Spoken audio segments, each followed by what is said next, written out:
Este dia é um dia importante na vida da igreja e para cada um de nós, porque este dia manifesta também a Páscoa, a presença do Senhor no nosso meio. E Cristo sempre vem e se manifesta por quê? Porque Ele nos ama e porque quer nos dar a salvação. É para isso que Ele vem. É para isso que nós nos reunimos aqui, justamente para podermos participar desta presença dEle na nossa vida. Assim como aconteceu naquele dia, no primeiro dia da semana. Qual que é o primeiro dia da semana, irmãos? Domingo, exatamente. Domingo que é chamado o dia do Senhor. Domingo, quando a comunidade de fé se reúne em torno do altar. Para quê? Para se encontrar com o Senhor. E esse Deus aparece, assim como estavam aqui os discípulos. E aqui apresenta os discípulos de que forma? Claro, os discípulos estavam com medo, fechados. E por que com medo e fechados? Porque dias anteriores, na sexta-feira, tinha visto o seu chefe morrer numa cruz, de forma estúpida e horrorosa. Isso atormentou os discípulos, por isso que eles ficaram fechados e ficaram com medo. Irmãos, olha que coisa. A realidade dos discípulos é a realidade de cada um de nós. Quantas vezes o medo falou mais alto na nossa vida e por isso o medo nos faz nos fechar. Faz cada um de nós trancarmos em nós mesmos. E o medo sempre causa um horror, uma insatisfação. Por isso Cristo vem, para dissipar o medo do nosso coração, para tirar este medo, para fazer com que cada um de nós, de fato, possamos vencer os obstáculos, aquilo que muitas vezes nós não conseguimos.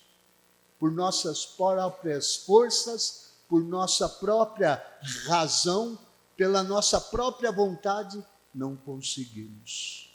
Quantas coisas na nossa vida nos atrapalham de caminhar, nos impedem de caminhar, de acreditar no amor de Deus. Quantas sofrimentos, tribulações e tantas outras coisas, né?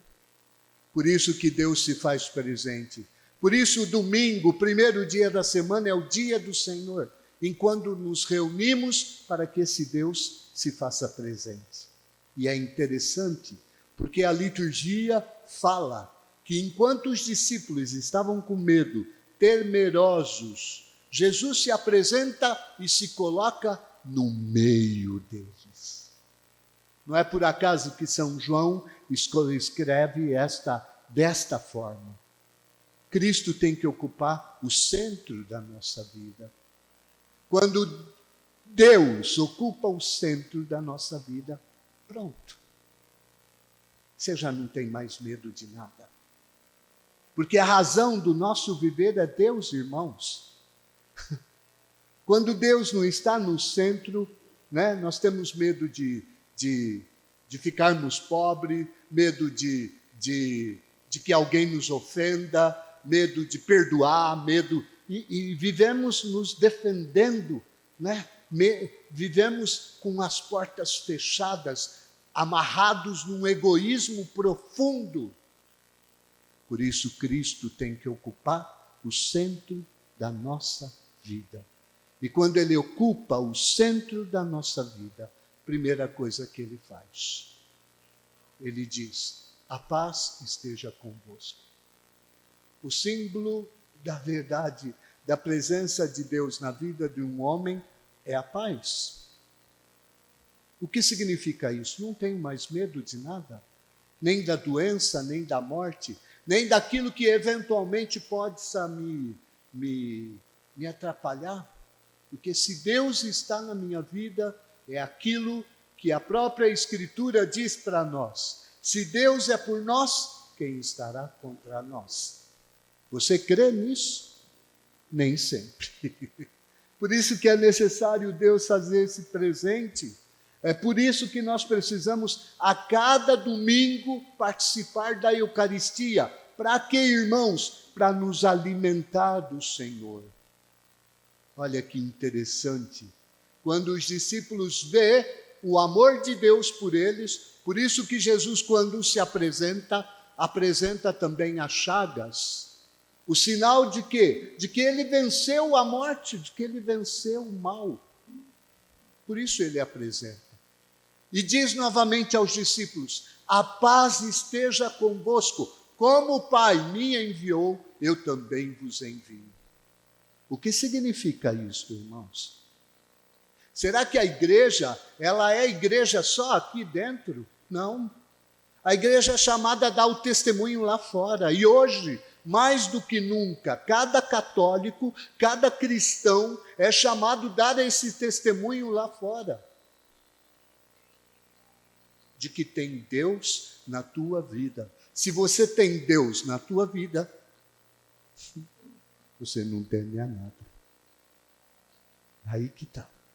Por isso nós temos que nos alimentar de Deus. E eu gosto muito desta leitura, porque esta leitura, além de Jesus fazer presente, ele sopra sobre os apóstolos. O que significa esse sopro? É o hálito da vida. Eu não sei se vocês se lembram no Gênesis, quando Deus criou o homem, Deus insuflou um hálito de vida e o homem se tornou um ser vivente.